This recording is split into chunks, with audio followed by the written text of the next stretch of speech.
pada diri anak-anak saat diganggu jin, mendapat gangguan jin, itu akan terbaca, ya. Jadi akan bisa kita baca, yaitu pada waktu apa? Pada waktu gejala. Jadi yang pertama adalah gejala fisik. Kemudian yang kedua adalah gejala yang ada pada psikologi. Jadi gangguan yang ada pada sifatnya, sifat seorang anak. Yang kemudian gangguan karakter dan juga perilaku. Dan ini harus kita pahami. Ternyata sahabat hidup berkah channel yang dimuliakan oleh Allah Subhanahu wa Ta'ala. Kalau kita memahami seperti ini, Masya Allah, begitu besar, begitu banyak, mungkin anak kita, cucu kita, ya mungkin santri kita atau murid kita, tetangga kita yang mendapat banyak gangguan. Jadi bahasan kita di malam hari ini, bahasan untuk pencerahan, bahasan untuk wawasan, bukan dalam rangka untuk meneror bahwa dikit-dikit jin, bukan. Akan tetapi memang seperti itulah fakta di lapangan. Sahabat hidup berkah channel yang dimuliakan oleh Allah Subhanahu wa Ta'ala. Kita membahas gangguan anak-anak kita, santri-santri kita, murid-murid kita. Ya, apa yang pertama? Yaitu gangguan pada fisiknya. Bentuknya apa?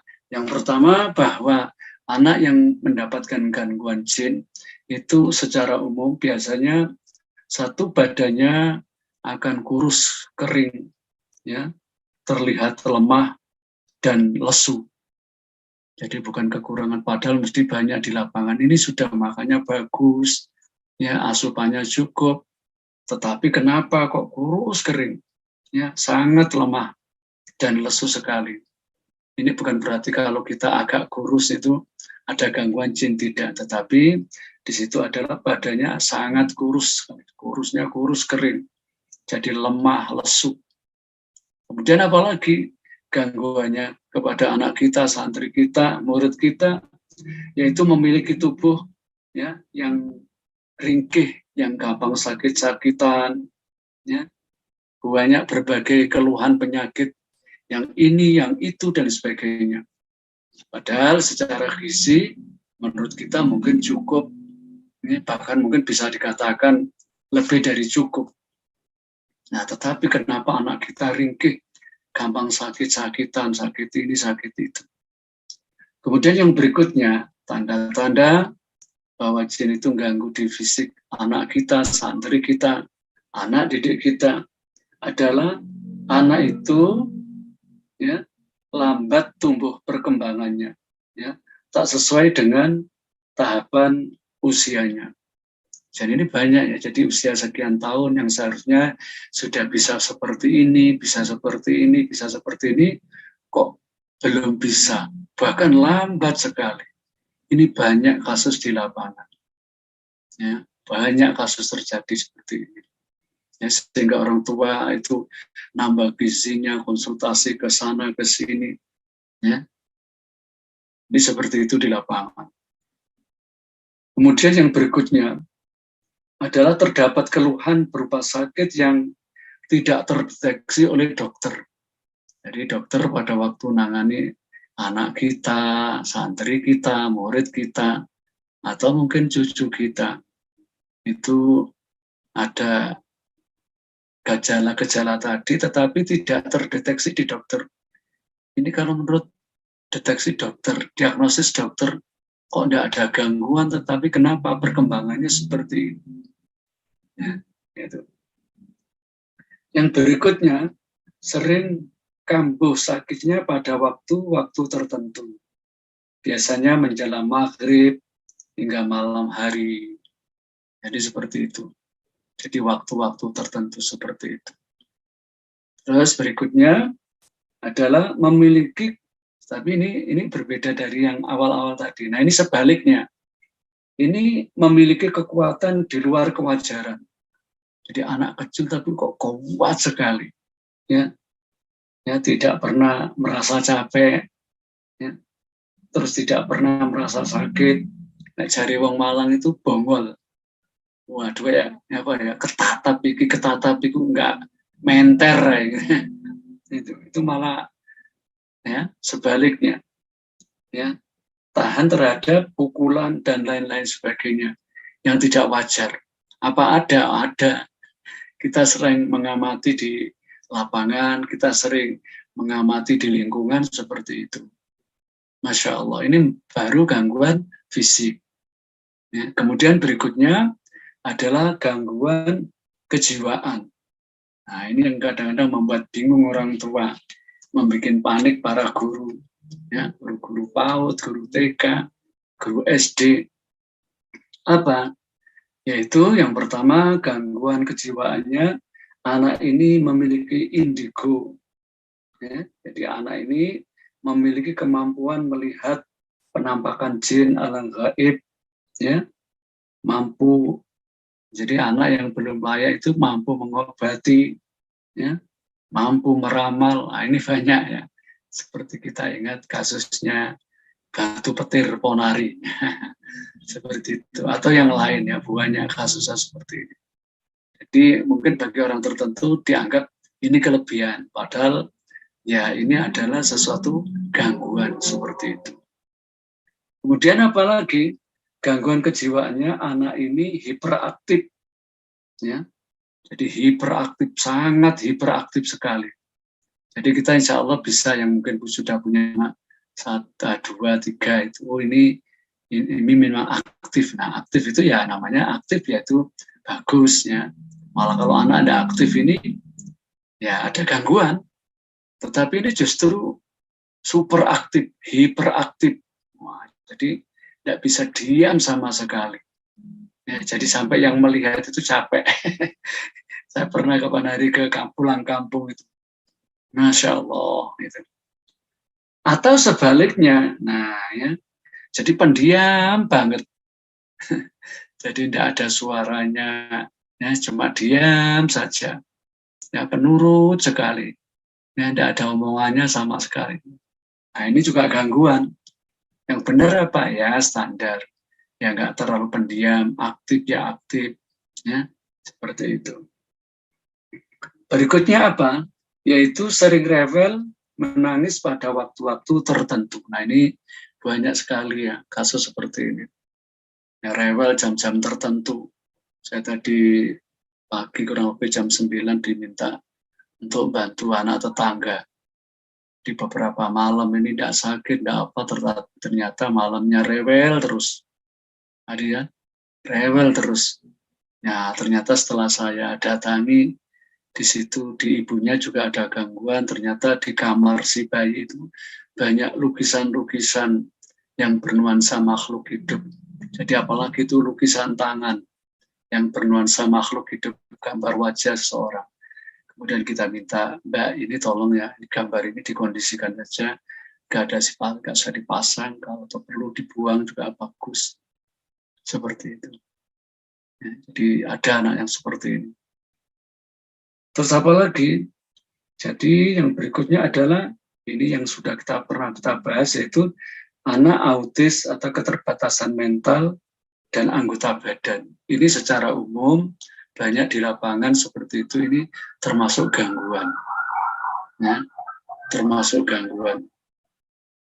Berikutnya anak, ya, jadi anak yang sangat pemarah dan pembangkang. Wah, ini kalau sudah kena uji seperti ini, waduh, orang tua udah bingung ya. Pontang-panting, kenapa anak saya seperti ini, anak sampai seperti ini. Jadi pembangkang sekali. Masih anak-anak, masih TK, SD, SMP sudah berani sekali. Ini beberapa hari yang lalu saya nangani anak pesantren ya, yang ke bapaknya itu berani sekali. Bapaknya ditunjuk-tunjuk, mukanya dicaci maki di hadapan orang dengan dalil-dalil. Masya Allah, padahal dia anak putri.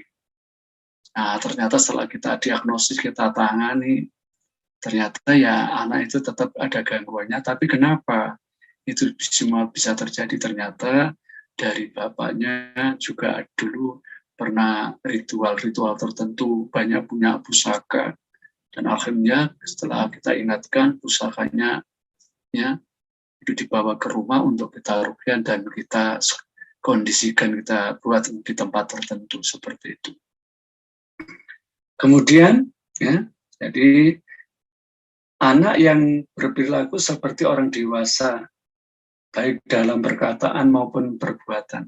Jadi ada anak kecil tapi ngomong itu semetuek. Dan power sih seorang tua. Ya, jadi power sih seorang tua. Bahkan senangannya tutur-tutur. Ya, ini juga gangguan. Jadi ya kalau tutur-tuturnya itu ya sekedar secukupnya layak itu enggak masalah. Misalkan karena dia diajari di sekolah sama ustadznya, sama gurunya. Bapak, Ibu kalau makan enggak boleh pakai tangan kiri, kata bu guru. Nah itu wajar. Tapi kalau sudah nasihatnya seperti waduh, nunjuk-nunjuk seperti suaranya, gayanya seperti orang tua, ini indikasi gangguan seperti itu. Terus berikutnya adalah anak yang sangat penakut, ya, atau sebaliknya pemberani sekali. Udah tidak takut. Nah ini tidak fitrah. Jadi yang fitrah itu ya anak itu kadang takut, kadang pemberaninya cukup terukur. Itu namanya tidak gangguan. Tapi kalau penakut sekali, ini gangguan. Walaupun gangguannya bisa masuk lewat macam-macam. Bisa karena dia sering lihat konten di HP, ya, di YouTube, lihat-lihat film horor, film-film yang menakutkan, ya, berita-berita yang mistis, yang aneh-aneh, yang menakutkan, ini bisa juga masuk otak bawah sadarnya. Ya. Jadi takut yang berlebih ataupun pemberani yang berlebih. Terus apalagi anak yang suka, ya, menyakiti diri sendiri dan menyakiti orang lain. Jadi masih kecil kadang-kadang membentur-benturkan kepalanya, yang gigit tangannya, ya, jadi menyakiti dirinya. Bahkan kadang-kadang mengiris tangannya. Apa ada di lapangan? Oh, ada. Ya. Jadi seperti itu. Terus berikutnya anak yang sangat membenci ibu dan ayahnya. Nah, seperti yang saya ceritakan tadi, sangat-sangat membenci. Berikutnya adalah sering kesurupan, kejang-kejang, atau semacam penyakit ayam. Nah, ini juga ini indikasi, ya. Jadi kalau sudah anak itu gampang kesurupan dan sebagainya, mesti ini ada kejadian. Kapan hari itu kita diminta bantu orang di Stadion Gajayana sekitar situ. Ada di tempat tertentu ada anak buahnya yang kesurupan. Anak yang kesurupan, ternyata setelah kita tanya-tanya, ternyata benar memang dia ada gangguan sebelumnya. Jadi apalagi kena di tempat tertentu, kemudian sudah ada pembawaannya, yaitu jin-jin yang ikuti dari rumahnya. Terus berikutnya, sahabat hidup berkah channel yang dimuliakan oleh Allah, yaitu gangguan pada waktu tidur, yaitu sulit tidur, tidak bisa kantuk, ya. Jadi sulit tidur. Ya, pada waktu kecil tapi tidurnya jam 2, jam 1, bahkan jam 3, ini gangguan. Nah, kemudian atau sebaliknya, sulit bangun sekali. Nah, jadi kalau dibangunkan itu Masya Allah. Jadi ini orang Jawa yang ngarani turu ngebu. Wis wangel gugane. Ya, ya. Kemudian juga mimpi-mimpi buruk. Ya, mimpi-mimpi yang seperti gangguan cincin orang yang sudah dewasa. Ya, mimpi merintih, kemudian giginya beradu dan sebagainya. Nah, kemudian dalam kaitannya ibadah, ya, perilakunya juga, nah, gangguan ibadahnya apa? Malas ibadah, ya, tidak mau sholat, susah kalau diajari sholat, ya, terus tidak mau berwudu, padahal secara umum anak-anak yang lain itu mau berwudu untuk sholat. Terus malas sekali baca Quran. Ini sudah termasuk gangguan, ya. Jangan dikira ini bukan tidak gangguan, ya. Ya. Kemudian tidak senang melihat ayah dan ibunya beribadah. Kalau ada ibu bapaknya itu sholat mesti diganggu, bahkan disakiti, bahkan dilarang. Nah ini bisa kan ada kan anak-anak seperti ini. Ya. Jadi melihat bapaknya ibunya sholat dilarang, malah dikerawui. Dicakari. Itu ada di lapangan seperti itu. Terus apalagi gangguan dalam pergaulan. Nah ini penting bagi para guru, para pendidik, para ustadz, ya, termasuk para kiai. Gangguan dalam pergaulan apa? Sering bermasalah di rumah maupun di sekolah. Ini berapa banyak kita ya kedatangan anak-anak yang bermasalah di pesantren, di sekolah, sampai orang tuanya dipanggil. Ya namanya kalau dipanggil satu kali itu mungkin wajar, tapi ini sering bermasalah. Ya, bikin ulah terus kalau di sekolah. Ya, ini seperti ini, ya, bapaknya itu langganan ke sekolahan, ibunya langganan dipanggil sama orang sama gurunya. Terus apa lagi? Berperilaku baik di luar rumah tetapi sangat buruk ketika di rumah atau sebaliknya. Jadi kalau di rumah itu baik sekali, atau tapi kalau sudah di luar, atau kalau di luar baik tetapi kalau pulang ke rumah ini gangguan. Ya. Terus kemudian apalagi di sekolahan sangat tidak disukai, banyak yang membenci.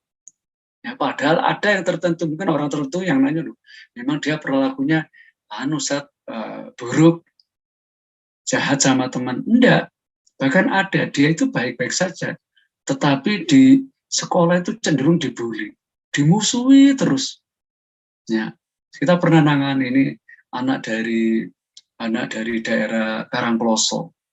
Jadi dia di sekolah, di pesantren, itu cenderung gurunya, bukan hanya temannya, gurunya pun melihat nggak nyaman, mesti cenderung bully, terus kadang agak nyakiti, ngomong kasar ke dia.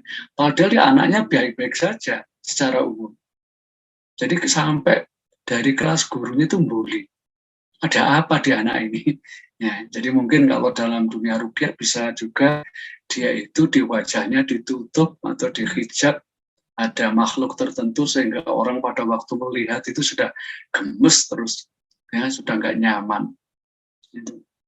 Terus apa lagi? Nah ini ya, terus sering menyendiri, susah bergaul. Apalagi yang berikutnya, anak-anak ini kecanduan game, kecanduan HP, ya, gadget mania. Nah, jadi kalau sudah anak-anak seperti ini, Masya Allah, wallahu a'lam. Jadi sahabat hidup berkah, betapa banyaknya mungkin anak kita, saudara kita, kemenakan kita, mungkin santri kita yang kena gangguan. Oleh karena itu tidak ada solusi yang terbaik kecuali kita, yaitu untuk menambah keilmuan, pendidikan agama, kita sebagai orang tua, sebagai guru untuk bisa memberikan contoh yang terbaik kepada anak santri kita atau murid kita. Wallahu a'lam. رب قربنا وباركنا لنعمل صالحا في يدي رسالة التغيير